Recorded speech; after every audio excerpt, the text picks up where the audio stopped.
আসসালামু আলাইকুম। আজকের দিনটা শুরু করছি সকাল সকাল খুদের ভাগা এবং ভর্তা দিয়ে। আমাদের দেশে 80% মানুষই আমার মনে হয় এই খাবারটা খুব পছন্দ করে, আর আমারও কিন্তু সকাল সকাল এই খাবারটা অনেকটাই ভালো লাগে। তো সকাল সকাল খেতে বসে পড়েছি। তো এখানে বাচ্চাকেও খাওয়াই দিই। বাচ্চাকে এর আগেও ডিম ভাজা দিয়ে খাওয়ানো হয়েছিল, কিন্তু আমি খেতে বসেছি তো বাচ্চাও খাবে। তো বাচ্চা বলছে মা ভর্তা দিয়ে খাবো। ছোট বাচ্চাকে আর ভর্তা দিয়ে খেতে পারে বলেন?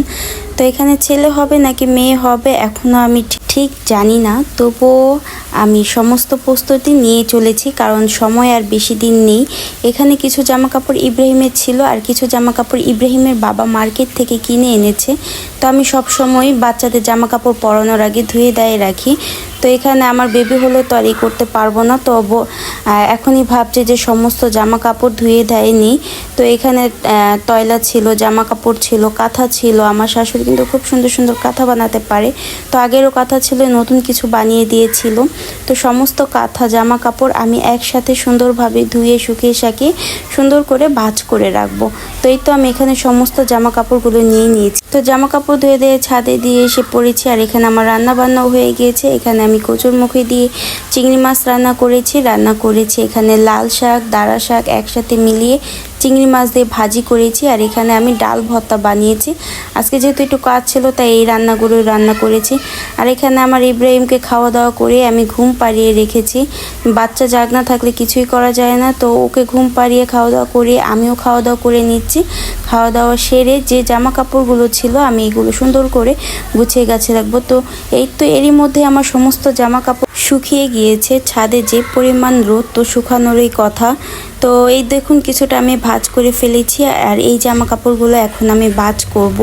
তো আমার কাছে কিন্তু ছোট বাচ্চাদের জামা কাপড় খুবই ভালো লাগে। আর আমার ইব্রাহিম যখন হয়েছিল তখনও শীতকাল, এখন যে আসতে চলেছে তখন সেও শীতকালে আসবে। তো আমার শীতকালের জামাটাই কিন্তু নেওয়া হয়।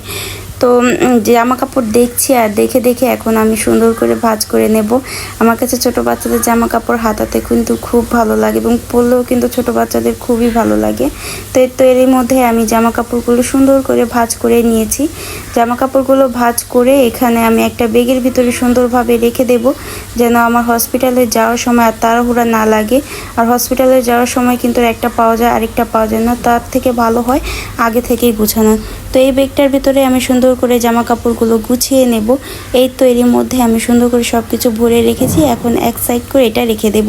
তো এর মধ্যে ইব্রাহিমের বাবাও চলে এসেছে, তো ভাবলাম তাকে একটু শরবত বানিয়ে দিই, যে পরিমাণ গরম। তো এখানে আমি চিনি গুলিয়ে নিচ্ছি, চিনি গুলিয়ে লেবু দিয়ে দেবো, লেবু দিয়ে সুন্দর করে ঠান্ডা পানি দিয়ে এক গ্লাস শরবত বানিয়ে দেব। যে পরিমাণ গরম পড়েছে, আমরা মহিলারা বাসায় টিকতে পারি না, তারা তো বাহিরে কাজ করে, তাদের না অনেকটাই কষ্ট হয়।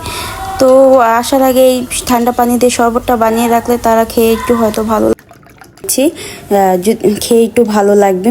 তো এখানে ইব্রাহিমের বাবাকে খাবার দাবার দিয়ে দিয়েছিলাম। আর সন্ধ্যায় এখানে আমার শাশুড়ি আম্মার কাছে আমি খেতা পুরি, জানি না কে কে চিনেন, এই পুরিটা খেতে চেয়েছিলাম, বানিয়ে দিয়েছিল। এখানে আমার বাচ্চা দেখুন কি করছে, বালিশ মাথায় দিয়ে সাম্বা ডান্স দিচ্ছে, বা পাহাড়ি অঞ্চলের মানুষ আসতে চাচ্ছে। তো আজকের ভিডিওটা কেমন লাগলো অবশ্যই কমেন্ট করে জানাবেন। আল্লাহ হাফেজ।